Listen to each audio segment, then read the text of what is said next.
Salut les amis, alors aujourd'hui on a plein de petites questions.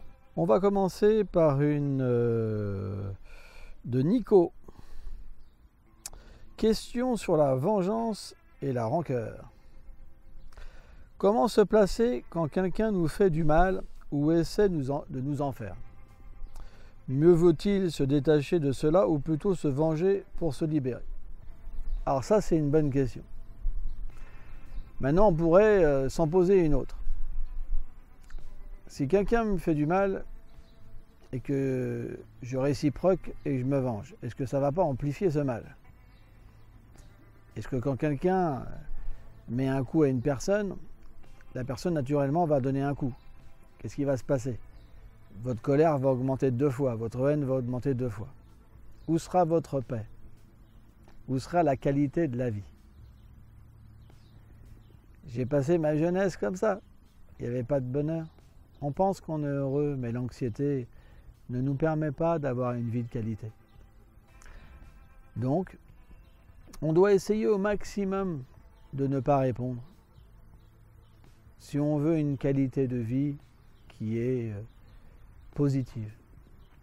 Maintenant, on peut avoir le droit à notre expérience et répondre. Mais on peut avoir une analyse. Quand j'ai répondu, qu'est-ce que ça a donné en moi? Et quand j'ai toléré, qu'est-ce que ça m'a apporté? Et on verra, on pourra naturellement comprendre que tolérer nous apporte beaucoup de bonheur et de qualité. Alors que réciproquer, on peut avoir un gros œil au bord noir, ou aller en tôle, ou avoir plein de trucs comme ça.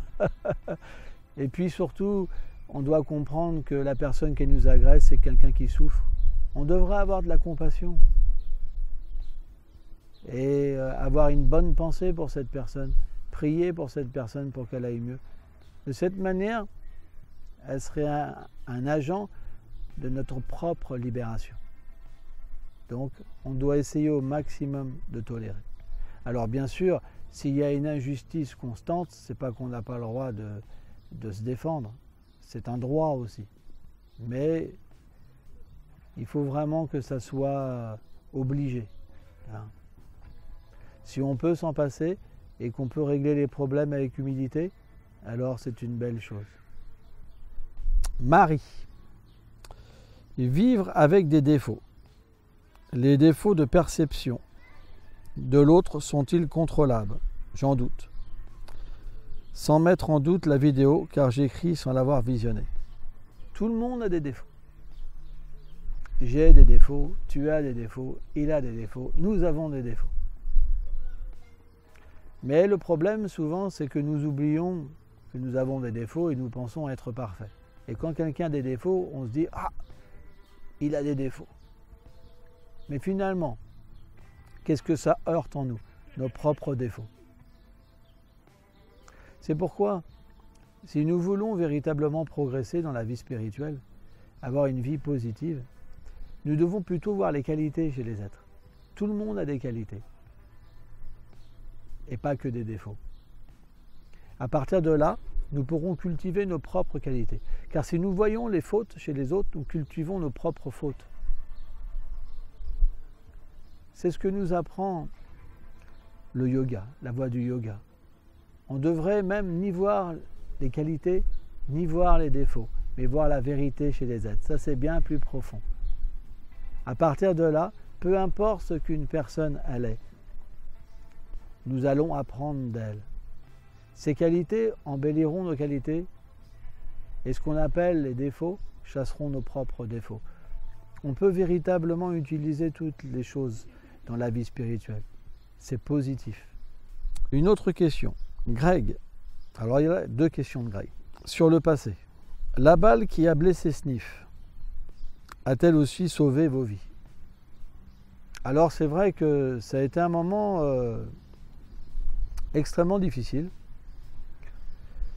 Je me rappelle le lendemain, je suis revenu là où traînait le gang.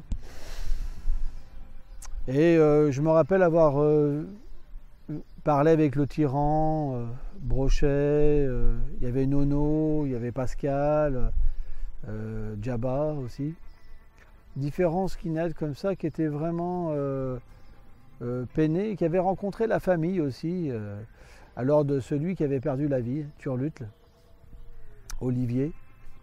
Et ils étaient dans une sorte de droiture, de quelque part cesser les hostilités envers d'autres gangs, en hommage à cette personne qui était morte.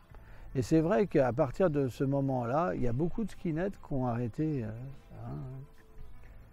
Et moi par contre, du coup, comme le gang s'est dispersé à ce moment-là, je suis retourné chez mes parents, mais moi, c'est pas que ça m'a forcément calmé, quoi. J'ai eu un moment où voilà, j'ai eu de la peine pour Sniff, quoi.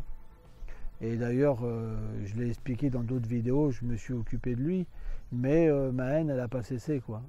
Au contraire, je me suis retrouvé en fait dans ma cité d'enfance avec une autre personne que j'ai fait skinhead, quoi, qui s'appelait Toby. Et là, on a eu des embrouilles pas possibles avec tous les gangs des cités, on s'est tapé comme des fous, donc ça n'a rien réglé pour moi, quoi. Mais quelque part, comme j'ai expliqué, comme je me suis occupé après de beaucoup d'Iman, quoi, j'étais tout le temps avec lui, etc., etc. Et bien naturellement, comme lui après il a évolué, ça m'a fait évoluer. Hein. Mais c'est pas que tout le monde a tiré une leçon de ça finalement. Deuxième question. Quelle est la pire chose? Avoir une mauvaise pensée ou une pensée toute faite? Alors la pensée toute faite, c'est quelque chose qui est sans conscience. Hein, c'est comme une habitude, une expression. C'est vrai qu'au fond, elle n'a pas vraiment de valeur parce qu'elle n'est pas imbibée de sentiments, mais ce n'est pas une mauvaise pensée. Une mauvaise pensée, naturellement, est plus négative parce qu'elle est faite avec conscience. Et elle, naturellement, ses fruits sont plus destructeurs. Mais dans les écritures du yoga, c'est comme expliqué que dans cet âge, particulièrement qu'on appelle l'âge de Kali, tous les êtres ont des mauvaises pensées. Et c'est surtout les actions qui vont être mauvaises pour les entités vivantes. Alors bien sûr, il y a la pensée, et puis après il y a l'action. Mais si ça reste qu'au niveau de la pensée, c'est moins destructeur. Hein. Après, Martial. Avec ton groupe Evolskin, étiez-vous les premiers à jouer de la Oi politique en France? Alors, moi j'ai bien connu les Tobiac Toads. Hein, j'ai traîné beaucoup avec Bruno, avec certains skins de Tolbiac. Et même au début, dans les années 82, quand je suis devenu skinhead, j'étais le plus souvent avec eux, quoi. Donc j'ai été à leur répète, j'ai même été à leur enregistrement. Et eux, ils faisaient de la politique déjà. Hein, donc ils existaient déjà en 81, je pense. Hein, parce que moi, ils existaient déjà. Donc il y avait déjà des groupes qui faisaient de la politique. Amélie. Le pardon est important et même salutaire. Mais si les personnes reproduisent les mêmes situations qui blessent, rabaissent, si on leur pardonne constamment, ils vont continuer inlassablement. Je sais que l'on ne doit pas juger, mais pour mon bien-être mental, je préfère m'en éloigner. Alors bien sûr, on a tous un niveau de pardon différent. Et on dit qu'un saint, c'est quelqu'un qui peut pardonner d'une manière illimitée. Parce qu'il est réalisé à l'intérieur de lui-même. Et il comprend que tous ces défauts qu'ont les êtres, ce n'est pas eux-mêmes, mais qu'ils s'identifient à ces défauts. Alors quand nous-mêmes on est identifiés à ces défauts, naturellement, on a une limite dans notre pardon. Mais si on ne pardonne pas, on ne peut pas être bien à l'intérieur de nous-mêmes.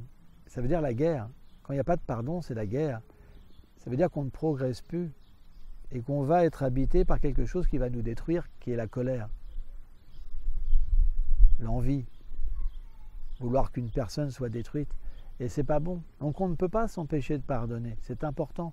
Le pardon, c'est une libération. Après, si on a une limite, bien sûr, on n'est pas obligé de rester en proximité ou être avec les personnes. On a le droit de s'en séparer, parce que comme on a une limite, cette limite aussi, elle peut nous détruire. Donc c'est important parfois de se séparer de certaines personnes, on n'a pas le choix, pour pouvoir progresser. Et c'est normal. Philippe. Bonjour Willy, une question. Quel a été ton parcours scolaire et quel niveau d'études as-tu atteint?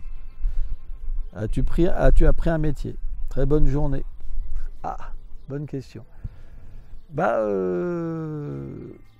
Déjà en 4e, je me suis fait virer à cause de ma violence. Ça a commencé là. Et puis quand j'ai rencontré le monde skinhead, en fait je suis passé en 3e par la grâce de ma mère.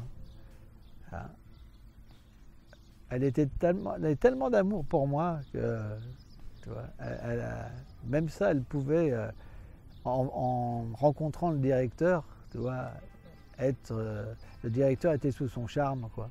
Sous son charme de l'amour de son enfant, hein, pas un charme concupiscent. Hein. Et donc en 3e, par contre, j'ai rencontré le monde skinhead.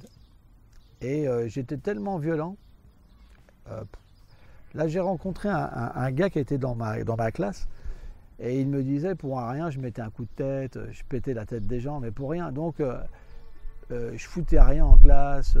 Donc, les professeurs m'ont carrément excusé de ne pas venir en cours. Ils ne me déclaraient même pas comme absent. C'était un pacte avec eux. Ils m'ont dit, écoute, fais ta vie, on ne déclare pas absent, nous on veut que notre classe soit cool. Puis ils avaient vraiment peur de moi. Donc voilà, mon niveau d'études, ça a été ça. J'ai eu quand même le BEPC, parce qu'on avait un pion, alors je ne dirais pas son nom, et qui nous a, il mettait les pieds sur sa table, il disait maintenant vous avez 1 heure pour faire ce que vous voulez. Donc on trichait en fait. En écrit, j'ai eu 18 et quelques de moyenne, alors qu'en oral, je sais pas, 8, un truc comme ça. C'était la grosse arnaque. Donc j'ai eu mon BPC, mais après j'ai vécu dans le gang et j'ai pas appris de métier, quoi. Bon après, comme j'avais expliqué dans une autre vidéo, à un moment quand mon professeur de boxe m'a orienté pour que je sois une bonne personne, un bon Français et pas une racaille dans la rue qui frappe tout le monde et qui braque les gens pour avoir de l'argent, quoi. Et à cette époque-là, on allait même dans les McDo, tout ça, piquer la nourriture, quoi, que les gens venaient d'acheter, quoi. Tu vois. On était vraiment des galériens, quoi. Tu vois.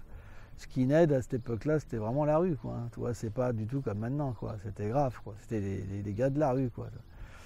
Et ouais, je lui ai fait pitié, quoi. J'avais peut-être, quand je l'ai rencontré, je devais avoir 17 ans, 16-17 ans, donc il m'entraînait.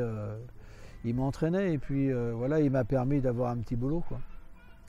Et c'est vrai que j'ai appris, j'étais commis de bar dans un truc super classe. Et je me suis passionné de ça à un moment, quoi, vraiment, quoi. Et je suis devenu très bon. La seule chose, c'est que voilà, un jour un gars il m'a braillé dessus, et je lui ai défoncé la tête en plein restaurant, un truc super classe. Et puis voilà, j'ai été obligé d'arrêter ce métier. Donc ça a été un échec, tu vois. Mais voilà, c'est pas facile, hein. C'est pas évident, hein. La vie, c'est comme ça, on a des pulsions, il y a la colère, il y a la haine, des fois ça nous reprend, des fois ça s'apaise. J'ai eu une vie oscillante, quoi. Des fois c'était comme ça et des fois c'était autrement. Qu'est-ce que je peux faire, hein? Voilà, de toute façon aujourd'hui, voilà, j'ai pas besoin de qualification. Ma qualification, c'est ma vie intérieure, quoi. J'ai pas besoin d'une vie extérieure pour être heureux, voilà. Même si j'ai pas d'argent, j'ai rien, j'ai tout finalement parce que je suis heureux. Allez, salut!